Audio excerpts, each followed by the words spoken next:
But the president then said he is going to issue, quote, legally permissible tariffs and that he doesn't need to go to Congress. So can you clarify, will you ask Congress to legislate tariffs, and if so, which ones? So again, thanks for having me on. And right now, it's important to understand that over the years, Congress has delegated enormous tariff setting authority to the president, depending on the situation. So even though the Supreme Court struck down tariffs under one authority, tariffs under other national security elements remain in place. Tariffs under what we call Section 301 related to unfair trading practice remain in place. And so we, of course, can conduct additional investigations under these tools to impose tariffs, to have continuity in the president's trade policy. But to be clear, those investigations, they have guardrails, they have processes. In fact, the 301s, they could take a year or so to complete those investigations before tariffs come in. You won't have the ability to move as quickly now that the court has ruled, correct?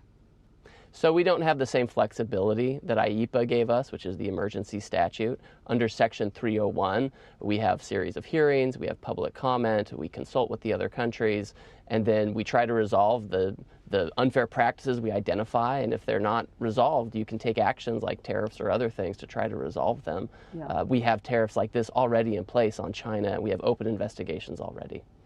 But back on the question of congressional authority, there were 6 House Republicans who voted the other week to roll back the tariffs that the U.S. had put on goods from Canada. That is a signal here of apprehension among members of the president's own party.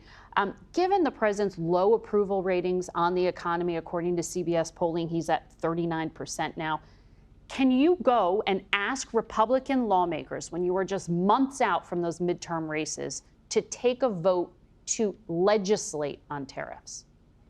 So this is interesting because, one, I've heard from a lot of Republicans over the past year, ones who traditionally, weren't always in favor of tariffs. They've now come around and they said, one, we've seen this as effective to negotiate deals.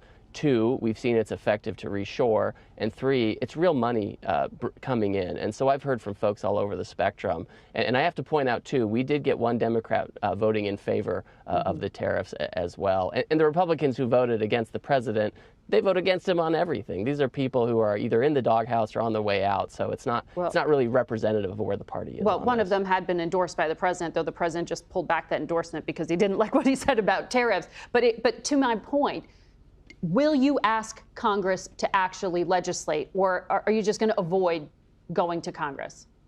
Well, first of all, Congress has already put out statutes allowing the president to impose tariffs.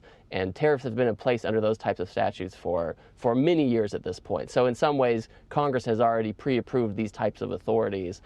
I'm happy to have conversations with Congress about how to legislate the president's trade program. And I've had, conversations like that already, and there is some interest. And so we're happy to talk to them about it, but we're not going to stop our program. We'll just use the congressional authorities they've extended already for now. Okay, so in terms of the existing authorities, the president said he's going to sign an order to impose a 10% global tariff under Section 122. That was Friday. The next morning, he posted on social media he's going to hike it to the maximum of 15%. What changed overnight in your strategy? Well, I think, the strategy didn't change because the problem remains the same. And frankly, as the president and his advisors reviewed this action, this authority allows the president to go up to 15%. And considering the severity of the issue we're dealing with, which is a huge unfairness, huge disparity, huge imbalance between the United States and its trading partners, just the urgency of the situation demands that he use his full authority, which is to impose a but that expires at 5 months. For about 5 months. Yeah, that expires at 5 months. That's right. That's exactly right. What, back to you and would so have in the to meantime, then ask we'll Congress. be doing. No, I'm not sure you understand how Section 301 works. We introduce a process investigation. We're talking about Section 122, you said. Isn't that what the president's using to hike to 15%? I'm agreeing with you. So that's right. That's right. And during that time, we're going to conduct investigations that can allow us to impose tariffs if it's justified by the investigation. So we expect to have continuity in the president's tariff program. We know that these laws work.